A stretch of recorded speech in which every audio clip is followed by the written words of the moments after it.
अविनाश पांडे जी, अजय राय जी, आराधना मिश्रा जी, प्रमोद तिवारी जी, पंकज तिवारी जी, प्रदीप सिंघल जी, दीपक सिंह जी, शत्रुघ्न सोनकार जी, वीरेंद्र यादव जी, श्याम सुंदर भारती जी, राहुल लोधी जी, स्टेज पे कांग्रेस पार्टी के लीडर और हमारे प्यारे कार्यकर्ता अमेठी के, रायबरेली के, मैं आपको दिल से धन्यवाद करता हूं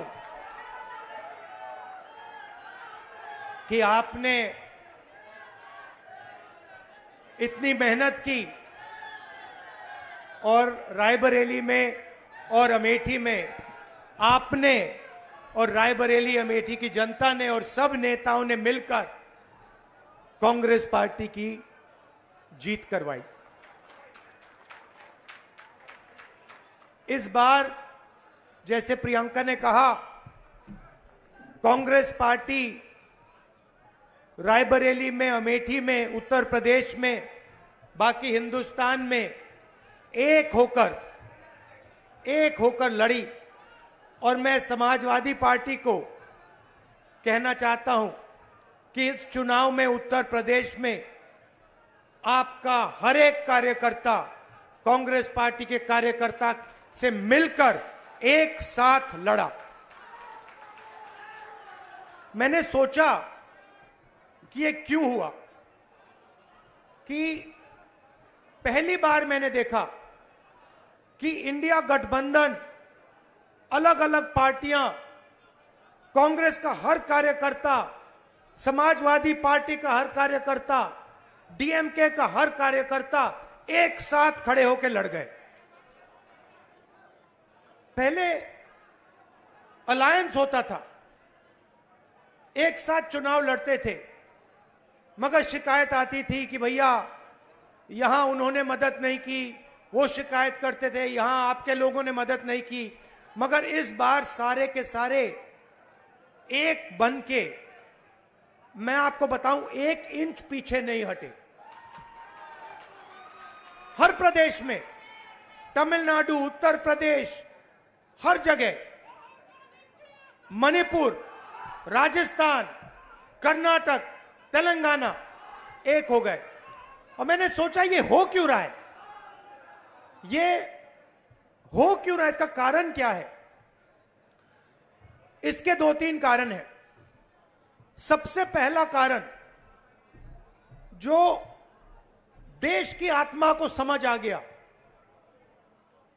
कि नरेंद्र मोदी जी, अमित शाह जी हिंदुस्तान के संविधान को खत्म करने की कोशिश कर रहे हैं। जो हिंदुस्तान की नींव है उससे वो खिलवाड़ कर रहे हैं। इसीलिए पूरा देश एक साथ खड़ा हो गया। दूसरी बात, 2014 में हिंदुस्तान की राजनीति में एक बदलाव आया। पहली बार हमने देखा कि प्रधानमंत्री खुलकर हिंसा और नफरत की राजनीति कर रहे थे। और यह हिंदुस्तान की संस्कृति और हिंदुस्तान के धर्मों के खिलाफ है। और रास्ता मैं बताना चाहता हूं, और मुझे बहुत गर्व है कि रास्ता रायबरेली, अमेठी और उत्तर प्रदेश ने दिखाया है। उत्तर प्रदेश की जनता ने नफरत के खिलाफ, हिंसा के खिलाफ, अहंकार के खिलाफ दबाकर वोट दिया है।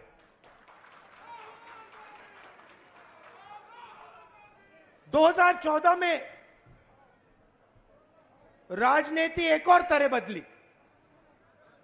पहली बार हमने देखा कि राजनीति 20-25 लोगों के लिए की जा रही है। जनता के बीच में नफरत फैलाते हैं और फिर पूरा का पूरा फायदा 2-3 अरबपतियों को पकड़ा देते हैं। तो वोट किसान ने दिया, मजदूर ने दिया, बेरोजगार युवा ने दिया, माताओं बहनों ने दिया, सबने मिलकर इस राजनीति के खिलाफ वोट दिया है। अब हमारे की जा रही है,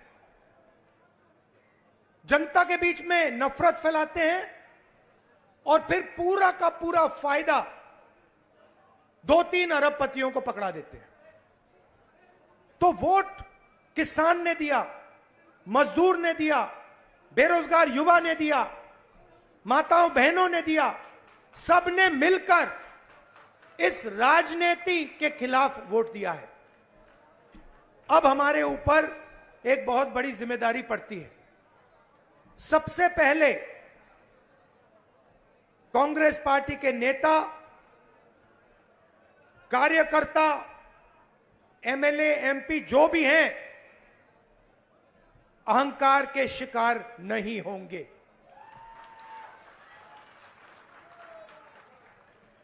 दूसरी बात, आप सोचिए, हमारा पारिवारिक रिश्ता है। राजनीति में सबसे पुराना रिश्ता आपके और हमारे बीच में है। यह रिश्ता 100 साल पहले रायबरेली और अमेठी के खेतों में शुरू हुआ था। जब अंग्रेजों के खिलाफ यहां किसान आंदोलन हुआ, जवाहरलाल नेहरू जी आए, रायबरेली, अमेठी, उत्तर प्रदेश के किसान लड़े थे।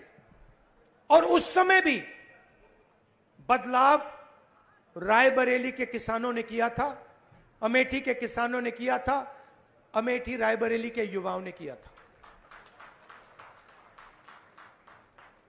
और इस बार भी आपने फिर से वही काम किया है। किशोरी शर्मा जी को अमेठी में, मुझे यहां रायबरेली में, उत्तर प्रदेश में इंडिया गठबंधन और कांग्रेस पार्टी के सांसदों को आप लोगों ने जिताया है। माहौल आपने बनाया है, पूरे देश में माहौल आपने बनाया है। आप अपनी शक्ति समझो, पूरे देश की राजनीति आपने बदल दी है। आपने देखा होगा, पहले नरेंद्र मोदी जी कह रहे थे, मैं नहीं हूं, भगवान मुझे ऑर्डर देते हैं, मैं काम नहीं करता, भगवान मुझे ऑर्डर देते हैं, मैं करता हूं। पता नहीं कैसे भगवान है उनके, 24 घंटा अदानी जी और अंबानी जी की मदद करवाते हैं। मगर आपने फोटो देखी होगी कि नरेंद्र मोदी जी संविधान को ऐसे पकड़े थे, यूं कर रहे थे ना, देखा आपने? ये आपका काम था, ये आपने करवाया है। देश के प्रधानमंत्री को आपने मैसेज भेजा है कि संविधान को आपने छुआ तो देखो हम आपके साथ क्या करते हैं।